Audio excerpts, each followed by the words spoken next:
आज का हमारा टॉपिक है गैसियस एक्सचेंज इन ह्यूमंस, इंसानों में गैसों का तबादला। ये class 10th biology chapter number 1 का टॉपिक है, जो कि बायोलॉजी की बुक में ये शायद गालबन चैप्टर नंबर 10 लिखा हुआ है, चैप्टर नंबर 10। अच्छा जी, air passage gaseous exchange in humans, इंसानों में गैसों का तबादला। इंसानों में गैसों के तबादले के लिए बाकायदा ऑर्गन्स होते हैं, ऑर्गन्स और ऑर्गन सिस्टम होते हैं, ऑर्गन सिस्टम्स। ये नहीं है कि हर सेल अपनी तरफ से खुद गैसों का तबादला करे प्लांट्स की तरह। तो ऑर्गन और ऑर्गन सिस्टम्स के जरिए से बाकायदा गैसियस एक्सचेंज होती है। और हम अपने जो गैसियस एक्सचेंज, जो रेस्पिरेटरी सिस्टम है, ये हमारा पूरा सिस्टम रेस्पिरेटरी सिस्टम कहलाता है। तो रेस्पिरेटरी सिस्टम को या गैसियस एक्सचेंज का जो मैकेनिज्म है, जो तरीकाकार है, उसको हम दो हिस्सों में तकसीम करते हैं। एक हिस्सा है एयर पैसेज वे, और दूसरा जो है लंग्स फेफड़े। तो ये दो हिस्सों में हम अपने रेस्पिरेटरी सिस्टम को तकसीम करते हैं। नंबर 1, एयर पैसेज वे, हवा के गुजरने का रास्ता।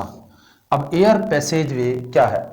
एयर पैसेज वे मुख्तलिफ ऑर्गन्स पर मुश्तमिल होता है, जो कि हवा को लंग्स तक लेके जाते हैं। जैसे ये ऑर्गन्स हैं और हवा को लंग्स तक लेके जाते हैं, और गैसियस एक्सचेंज के बाद इसी हवा को वापस बाहर निकालते हैं। तो इन सारे ऑर्गन्स के मजमूए को एयर पैसेज वे कहते हैं। इट कंसिस्ट्स ऑफ ऑर्गन्स, ये इस तरह के ऑर्गन्स पर मुश्तमिल है, that takes air into the lungs तक लेके जाते हैं ये organs. And after exchange of gases, और लंग्स के अंदर गैसों का तबादला करके, एक्सचेंज ऑफ गैसों का तबादला करके इसे बाहर लेके आते हैं। Take it out of the body, और फिर उसे जिस्म से बाहर उस हवा को लाया जाता है। अच्छा जी, अब एयर पैसेज वे को हम मुख्तलिफ पार्ट्स में तकसीम करते हैं। एयर पैसेज वे का जो सबसे जो पहला हिस्सा है वो है नेजल कैविटी, हमारी नाक, नेजल कैविटी। ये देखिए, यहां से नेजल कैविटी स्टार्ट है, नाक है, तो हवा यहां नेजल कैविटी में एंटर होता है। नेजल कैविटी जो है, इसके बाहर इस तरह से दो ओपनिंग्स हैं। ये जो ओपनिंग्स हैं ये नॉस्ट्रिल्स कहलाते हैं। तो एयर कहां से एंटर होता है? Air इंटर्स from the nasal cavity. हमारी बॉडी में जो हवा है वो नेजल कैविटी से इंटर होती है। अब नेजल कैविटी जो है वो मुश्तमिल होता है नॉस्ट्रिल्स के ऊपर। नेजल कैविटी कंसिस्ट्स ऑफ, किस चीज पर मुश्तमिल है? Consists of nostrils. ये नॉस्ट्रिल्स के ऊपर मुश्तमिल है। नॉस्ट्रिल्स क्या है? ये दो ओपनिंग्स हैं, ये जो दो ओपनिंग्स हैं ये नॉस्ट्रिल्स कहलाते हैं, और इनके दरमियान एक वाल है। Nostrils are two openings separated by a wall,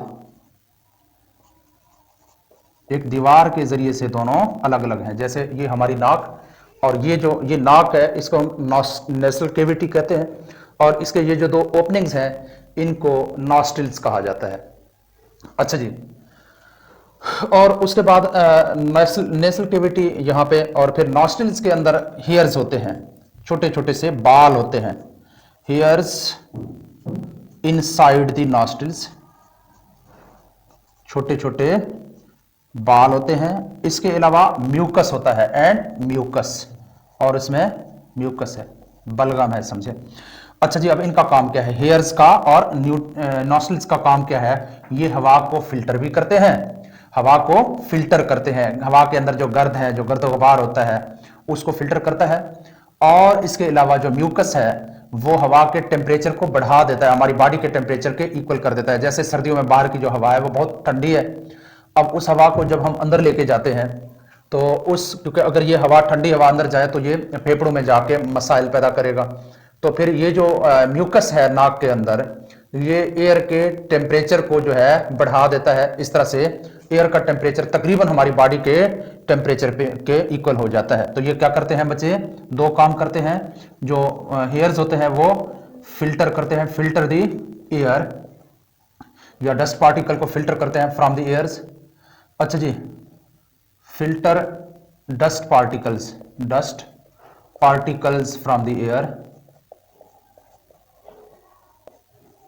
हवा से डस्ट पार्टिकल को फिल्टर करते हैं।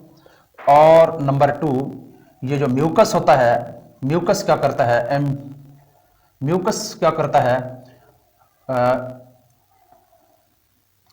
The increases the temperature of air, हवा के टेम्परेचर को इंक्रीज कर देता है और इसे तकरीबन हमारी बॉडी की टेम्परेचर के इक्वल कर देता है। तो इस तरह से नेसल कैविटी का ये काम है। उसके बाद नेसल कैविटी के बाद अब हम आगे जो है मजीद इसको देखते हैं।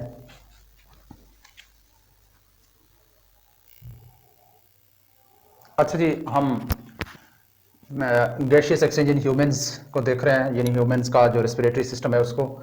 और पहले हम देख रहे हैं उसका फर्स्ट पार्ट एयर पैसेज वे। एयर पैसेज वे से हमने नेसल कैविटी को देख लिया। अब अगला हिस्सा है नेसल कैविटी के बाद जो नेक्स्ट जो है आती है फेरिंक्स। नेक्स्ट पार्ट है फेरिंक्स। फेरिंक्स क्या है, देखिए यहाँ पे फेरिंक्स, नेसल कैविटी आके यहाँ पे ओपन होती है। यहाँ पे भी दो छोटे ओपनिंग्स होते हैं, इनको इंटरनल नॉस्ट्रल भी कहते हैं छोटे ओपनिंग्स को। तो ये यहाँ पे आके ओपन हो जाते हैं, इस जगह को फेरिंक्स कहते हैं। देखें ये जो जगह है ये मुंह से आने वाली नाली यानी खुराक के लिए और हवा की नाली दोनों के लिए एक कॉमन जगह है। यहाँ पे खुराक की नाली और जो सांस की नाली है दोनों आके जुड़ते हैं, मिले हुए होते हैं इस जगह पे। It is common for both food and air, ये हवा और खुराक दोनों के लिए कॉमन जगह है। अच्छा जी, तो ये कहाँ पे है, जहाँ पे हमारा जो नेसल कैविटी से जो नाली आती है वो यहाँ पे आके एंड हो जाती है। इंटरनल नॉस्ट्रल्स, इंटरनल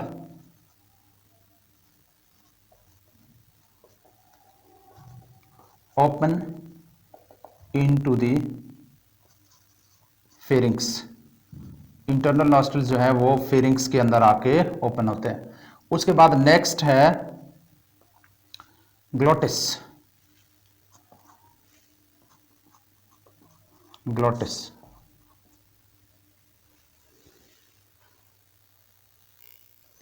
ये जो ग्लोटिस है, ये देखिए यहाँ पे ग्लोटिस जो है ये जगह लेरिंग्स है।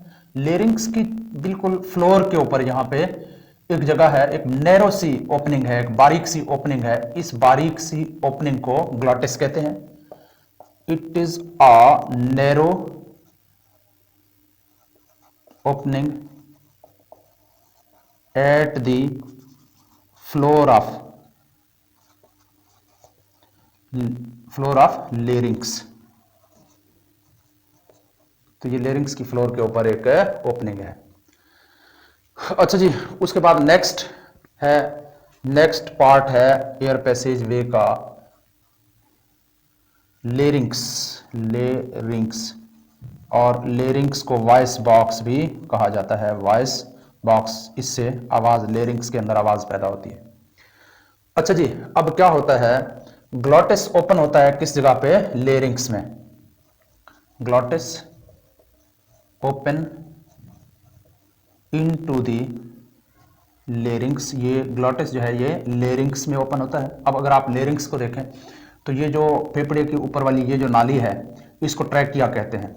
ये ट्रैकिया है और ट्रैकिया के ऊपर देखें ग्लोटिस है। ये जो लेरिंग्स है ट्रैकिया और ग्लोटिस के दरमियान है। तो हम क्या लिखेंगे, it is present between the trachea and glottis. ये ग्लोटिस और ट्रैकिया के दरमियान जो है मौजूद होती है। GLOTTIS है, ग्लॉटिस, सॉरी। अच्छा जी, उसके बाद देखेंगे कि लेरिंग्स के अंदर जो आवाज पैदा होती है, ये आवाज कैसे पैदा होती है।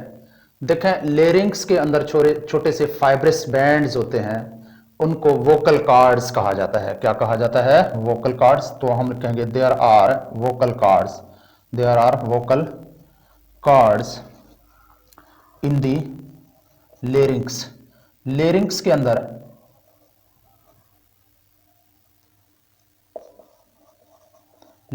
अंदर वोकल कॉर्ड्स होते हैं। जब हवा इनके ऊपर से तेजी के साथ गुजरती है तो ये वाइब्रेट करने लग जाते हैं। दी वोकल कॉर्ड्स प्रोड्यूस साउंड, आवाज पैदा करते हैं। When air passes through them, जब इनमें से हवा गुजरती है तो ये वोकल कॉर्ड्स क्या करते हैं? साउंड पैदा करते हैं। अच्छा जी, क्योंकि इनके अंदर वाइब्रेशन पैदा होती है तो ड्यू टू वाइब्रेशन की वजह से ये साउंड पैदा करते हैं। इस तरह से आवाज जो है लेरिंग्स के अंदर पैदा होती है। अब लेरिंग्स के बाद नेक्स्ट जो पार्ट है वो है ट्रैकिया। ट्रैकिया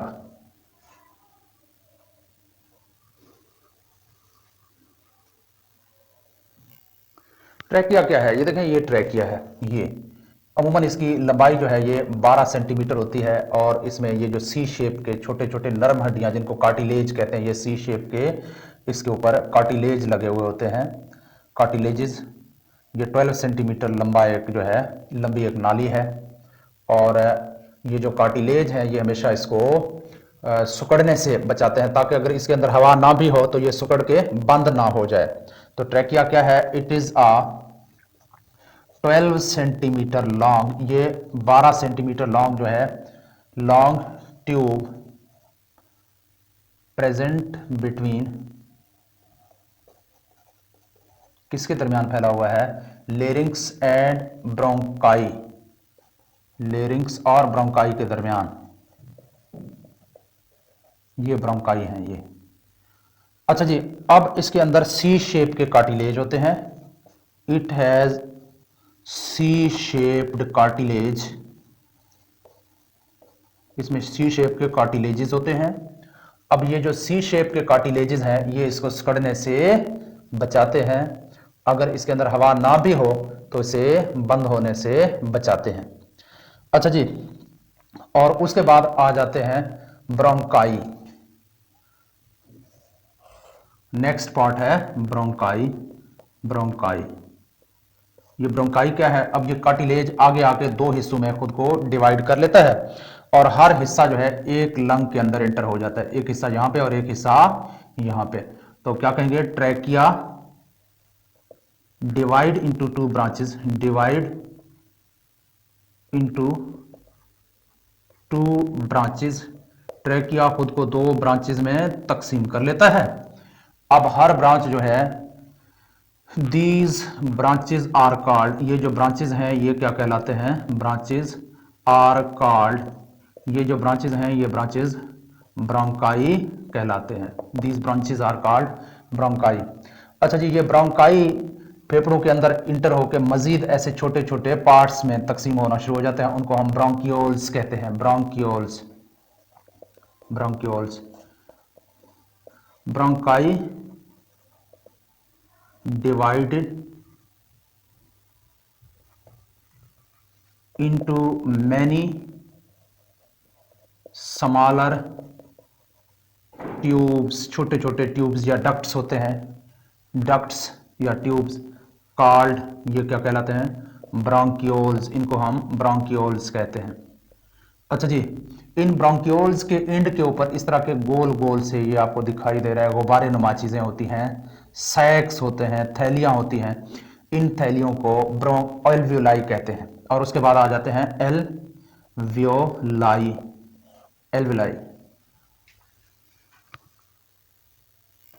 अच्छा जी, नेक्स्ट देखते हैं एल्वियोलाई के बारे में डिटेल से। अब एल्वियोलाई क्या है? एल्वियोलाई ये देखें, ये फेफड़े के अंदर ये जो इस तरह के जो क्लस्टर ऑफ पोचेस होते हैं, ये जो गुच्छे होते हैं इस तरह के, ये एल्विलाई कहलाते हैं। अब एक एल्विलाई को मैंने यहाँ पे बड़ा करके दिखाने की कोशिश की है।